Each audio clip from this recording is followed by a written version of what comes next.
Hello again, ladies and gents. I'm Andyb, and this is the Sum 41 Retrospective. And it's the bonus episode again. Yes, the mildly anticipated and slightly foreshadowed second bonus episode is finally here. Hint, hint, there might be a part 2. Hint, hint, it's happening right now.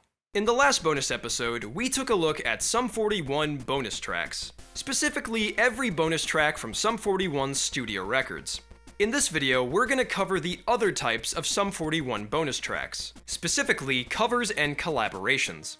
Basically, the songs I said I wouldn't cover in part 1, we're doing them now. The same rule carries over from part 1, I'm only covering studio recorded tracks, no live performances. So sit back and relax as we take another thorough and chronological look at Sum 41 bonus tracks. Our first stop on the Bonus Track Express is a seasonal one. Featured on K-Rock's Swallow My Eggnog Christmas compilation, it's Unwritten Christmas by Unwritten Law featuring Sum 41.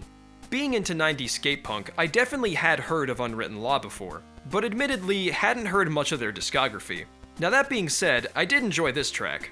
The verse melodies are very pleasant, and the Joy to the World guitar lead in the chorus is also a nice touch.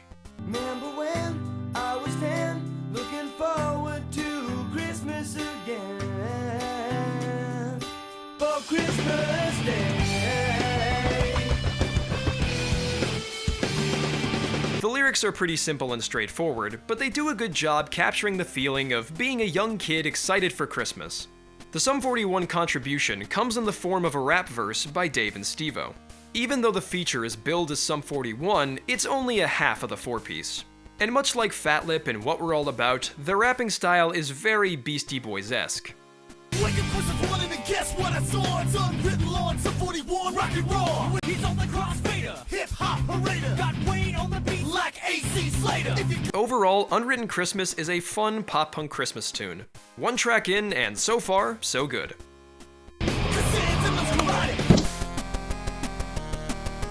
K-Rock's Swallow My Eggnog featured not one, but two Sum 41 Christmas collaborations. The second of which being a collaboration between Sum 41 and legendary comedy rock duo Tenacious D.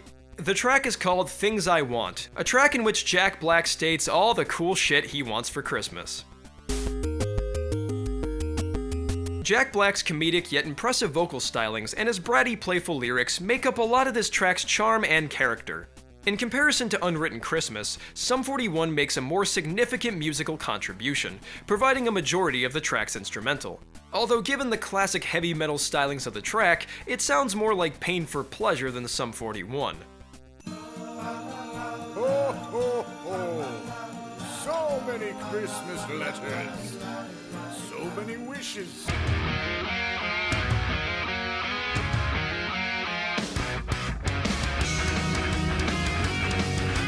Hey now Santa, I'm writing to you, cause there's a lot of cool shit I want. A solid gold Harley with machine guns on the front.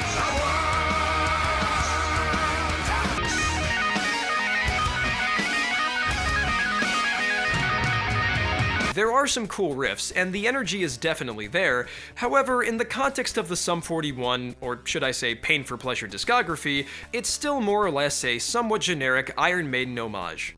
But that being said, Things I Want is still a fun and overall decent track. For the soundtrack of 2002's Fubar, Sum 41, although again it sounds more like Pain for Pleasure, contributed a cover of Rock You, originally by 80s Canadian metal band Helix.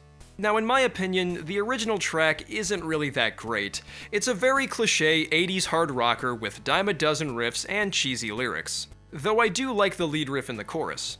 Give me an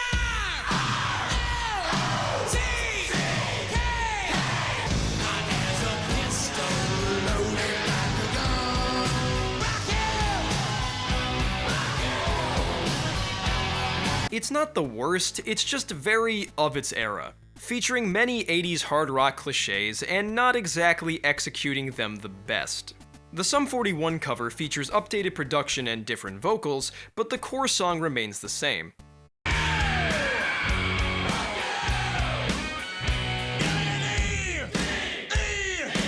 so while I think Sum 41's rendition is a mild improvement, Rock You is still a pretty mediocre song. However, this cover does come with an interesting story. Well, sort of. I won't go into heavy detail, but basically, Helix singer Brian Vollmer had a bad experience with Sum 41 in 2003, and as a result, doesn't like them, referring to them as Scum 41. For those interested, I'll leave a link to the article talking about the story in the description. Anyway, on to the next track. So far we've talked about collaborations and we've covered covers. So how about a joint cover and collaboration? For Aerosmith's 2002 MTV Icon show, Sum 41 was joined by Ja Rule, Nelly, and DJ Clue for a cover of the classic Aerosmith track, Walk This Way. Specifically the 1986 rap remix version with Run DMC. Now as far as I know, this cover has never had any sort of official release, but since the version played at the Icon show was a proper studio recorded version, I felt it qualified to be talked about in this video. For a 2002 update of the classic 80s rap remix of a classic 70s rocker, this rendition's pretty good. The Sums rock Aerosmith's parts pretty well, and Ja Rule and Nelly do a fine job emulating the energy of the original Run DMC verses.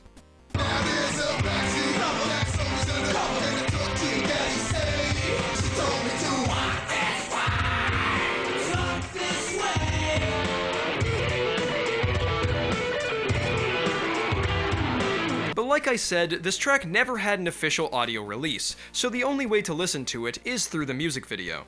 But for what it was, Walk This Way 2002 edition wasn't too bad. In November 2003, legendary Stooges frontman and solo artist Iggy Pop released his 14th studio record, Skull Ring. One of the standout features of the record was that nearly every track featured guest performers, one of which being Sum 41. Their collab track with Iggy Pop was called Little Know It All, and it was the record's lead and only single. The track also had 2 accompanying music videos for the US and European regions respectively. It was also on the NASCAR Thunder 2004 soundtrack, for whatever that's worth, which might be more than you think. I mean, in the 2000s, nothing secured your music a small place in history than being in a sports video game soundtrack. Even the most seemingly obscure tracks would find a home in people's childhood and teenage memories. I mean, it would also help if the track was actually good, but even if it wasn't, it would still be remembered. But now I feel like I'm getting way off topic. Little Know It All was a generational union between old and, well, at the time, new punk. And fortunately, this combination resulted in a pretty sweet track. Derek and Iggy's vocals pair really nicely together, and they really bring the chorus to life. Pair this with mid-tempo punk aggression, lyrics about being a judged yet proud misfit, and a couple sweet guitar solos, and you've got a rock-solid rager from start to finish.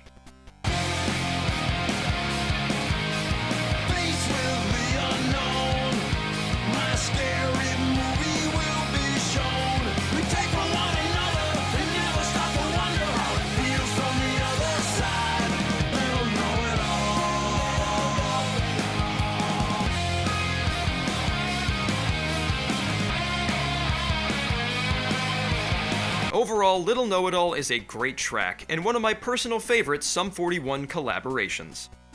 Now this is what it's like when worlds collide. In 2005, Hollywood Records released a Queen tribute album named Killer Queen, a tribute to Queen. Sum 41 contributed to this record with a cover of the 1974 Queen classic, Killer Queen. Now here's the thing. I like Derek as a vocalist, and his voice is one I'm familiar with and fond of.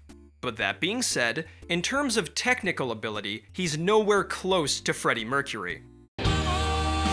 So I was a bit skeptic towards this cover, and I didn't really know how the old S41 were gonna pull it off. But after giving it a listen, I was pleasantly surprised. This is a pretty competent version. Considering this isn't Derek's typical vocal style, the core melodies and harmonies are pretty well executed.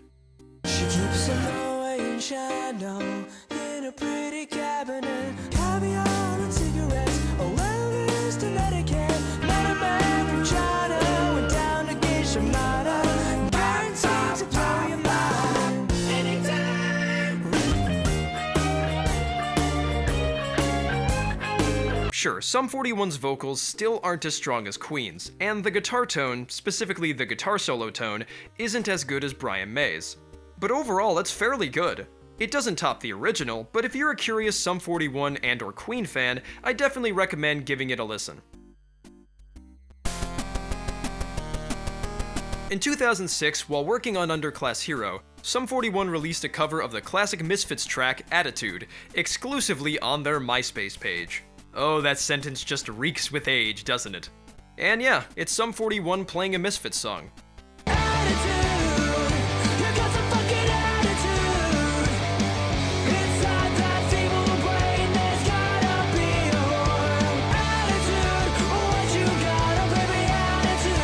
It's a fine rendition, I just don't have that much to say about it. It is what it is. First, there was the original. Then there was the acoustic version. And now, because third time's the charm, we're once again talking about Catching Fire. So, we meet again. Like I said in the Order in Decline retrospective and the first bonus episode, I respected the track's message and sentiment, but I didn't really care for it musically. In fact, it was my least favorite track on Order in Decline. Now in its third iteration, Catching Fire comes to us as a collaboration between Sum 41 and Joseph Mullerin, better known as Nowhere Nothing, which sounds more like the name of a band than a solo artist, but I digress. So how does this collab version compare to the other two? Well, pretty identical actually, because musically, it's the exact same as the original. Both Derek's vocals and the instrumental are taken from the original track. The only difference is that Nowhere Nothing sings the second verse and chorus. He also provides alternate lyrics for the second verse. I would have took the pain from you, and the days just go by. And if I failed you, and I swear I tried my best. So what we've effectively got here is Mr. Nowhere singing karaoke over top the Catching Fire instrumental. It's an uninteresting and frankly unneeded rendition of an unimpressive song. Here's to hoping I don't have to talk about this track again. We meet again. For the last time.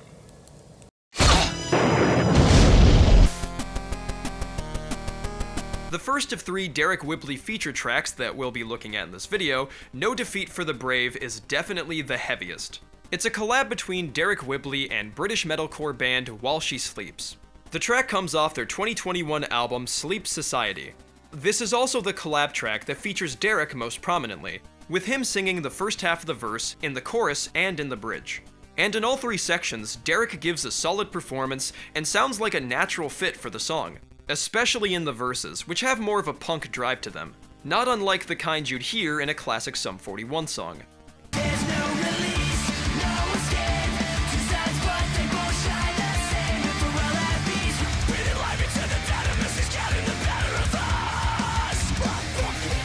There's no defeat for the brave. Our solace awaits. Don't give in to the voice in your head. Don't be afraid of the end, they said.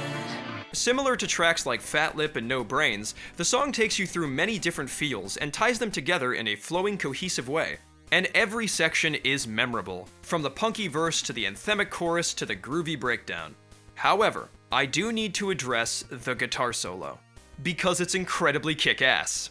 The melodic phrasing, the guitar tone, the way the solo progresses, everything is so up my alley and to my liking, it's easily my favorite part of the track.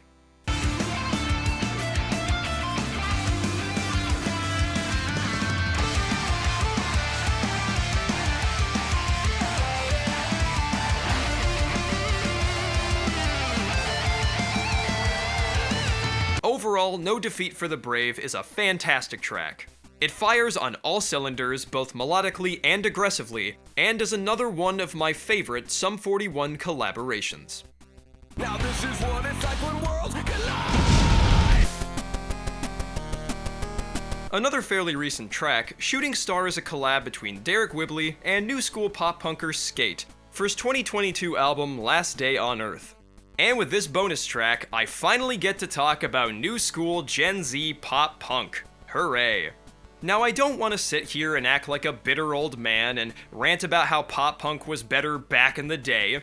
Because honestly, I think the idea of combining 2000s pop-punk elements with newer rap and alternative elements makes for an interesting hybridization and a way to take the pop-punk genre into new places.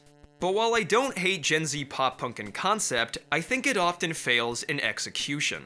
Because at least to my ears, a lot of the artists sound very derivative of each other, the songwriting feels lackluster and underdeveloped, and I find their lack of strong, distinctive guitar riffs disappointing. I mean, fun, catchy riffs is one of the things that drew me to pop-punk in the first place. And Shooting Star is a prime example of all these aforementioned problems. Skate's voice sounds like off-brand MGK, the guitar work is plain and forgettable, and these lyrics are painfully generic, containing multiple cliches found in many new school pop-punk songs. She's dead to me, broke my heart into. Yeah, all the shit you put me through. Really, the only noteworthy part of the track is the chorus, featuring Mr. Busy D. Shooting stars straight to the heart. It's not exactly mind-blowing, but it does have an okay hook. And Derek's voice is much more pleasant on the ears than Skater Boy over here. At least the track's decently short, clocking in at just 2.5 minutes. But think about a track like Over My Head, Better Off Dead. It's also about 2.5 minutes, but I think it does a lot more with the same short amount of time. It's a far more engaging song that doesn't overstay its welcome or waste its time. With tracks like Shooting Star, the shorter length feels more like a supplement for a lack of ideas. With really only 2 distinctive sections, it just doesn't have that much to say musically. Well, it's not like the lyrics were saying that much, but I digress. Overall, it's a pretty mediocre track, and one of my least favorite Sum 41 collabs. Now this is what it's like when worlds collide. Well, this stinks. And for our final track of the video, we have a collaboration between Derek Whibley and fellow Canadian pop-punkers Simple Plan. To give a bit of history, I used to be quite into Simple Plan. From about 6th grade to 9th grade, I'd play tracks like Shut Up and The Worst Day Ever in fairly heavy rotation. But as I got older and my tastes changed and developed, I found their brand of pop-punk didn't age that well for me. That being said, I can still go back and enjoy some of their music thanks to the rose-tinted lenses of nostalgia. But to give the band some credit, they do have a few tracks that I think are legitimately good. And I'd say Ruin My Life is one of them. Pierre's voice sounds as good as ever. In fact, I'd say his voice has improved, but that's mostly because his voice has deepened with age. Derek makes his feature appearance in the second verse and pre-chorus, and once again, he gives a solid vocal performance.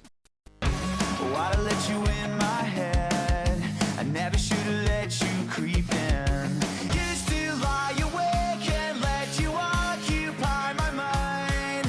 Like some days I just can't win. You're always there to point your finger, and you can spill your hate on me. Now I know that I can take it. Unlike the previous track, Ruin My Life sports some fun pop-punk riffs, candy-coated vocal melodies, and some pretty competent post-breakup song lyrics.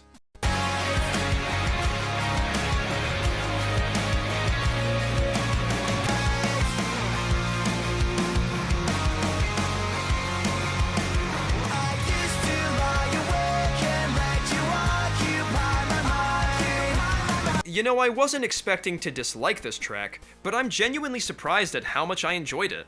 I guess a bit of time and maturity actually did the young pop-punker some good. Overall, Ruin My Life is a fun, up-tempo pop-punk track and a nice throwback to the pop-punk of yesteryear. Good on ya, Simple Plan.